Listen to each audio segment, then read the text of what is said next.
I have the pleasure to present to you Dr. Martin Luther King, Jr.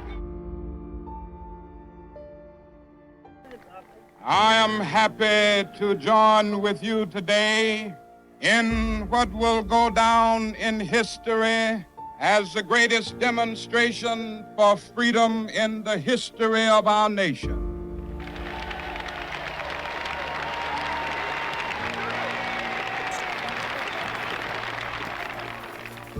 Five score years ago, a great American in whose symbolic shadow we stand today signed the Emancipation Proclamation. This momentous decree came as a great beacon light of hope to millions of Negro slaves who had been seared in the flames of withering injustice. It came as a joyous daybreak to end the long night of their captivity. But 100 years later, the Negro still is not free. There are those who are asking the devotees of civil rights, when will you be satisfied? We can never be satisfied as long as the Negro is the victim of the unspeakable horrors of police brutality. We can never be satisfied as long as our children are stripped of their selfhood and robbed of their dignity by signs stating for whites only.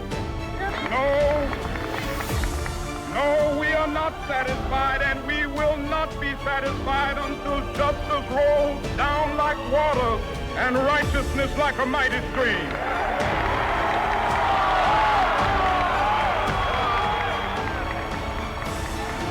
I have a dream that one day on the red hills of Georgia, sons of former slaves and the sons of former slave owners will they be able to sit down together at the table of brotherhood.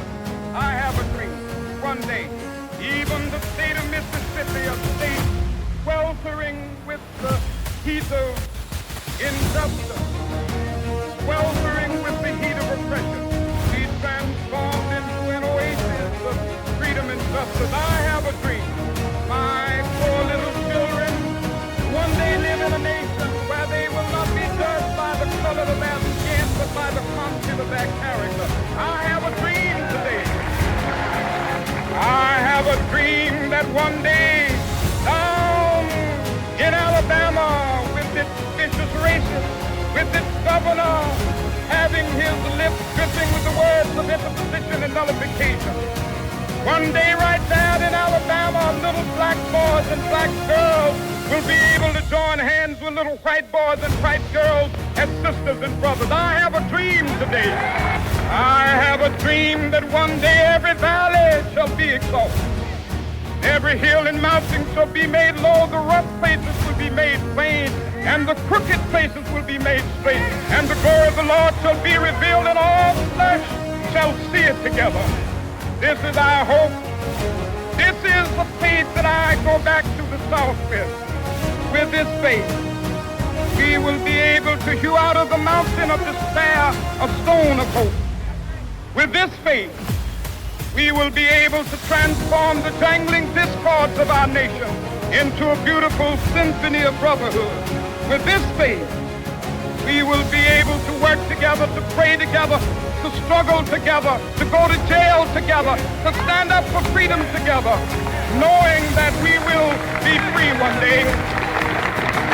This will be the day.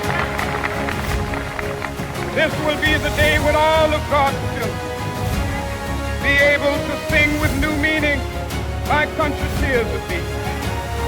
Sweet land of liberty of thee I sing. Land where my fathers died, land of the pilgrim's pride.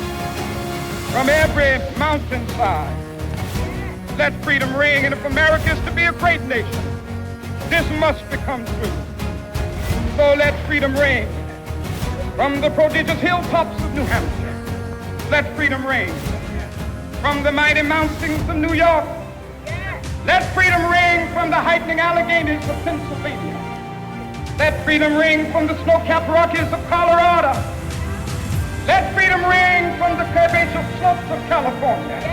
But not only that, let freedom ring from Stone Mountain of Georgia. Let freedom ring from Lookout Mountain of Tennessee. Let freedom ring from every hill and molehill of Mississippi, from every mountainside. Let freedom ring, and when this happens, when we allow freedom ring, when we let it ring from every village and every hamlet, from every state and every city, we will be able to speed up that day when all of God's children, black men and white men, Jews and Gentiles, Protestants and Catholics, will be able to join hands and sing in the words of the old Negro spiritual, free at last, free at last. Thank God Almighty, we are free at last.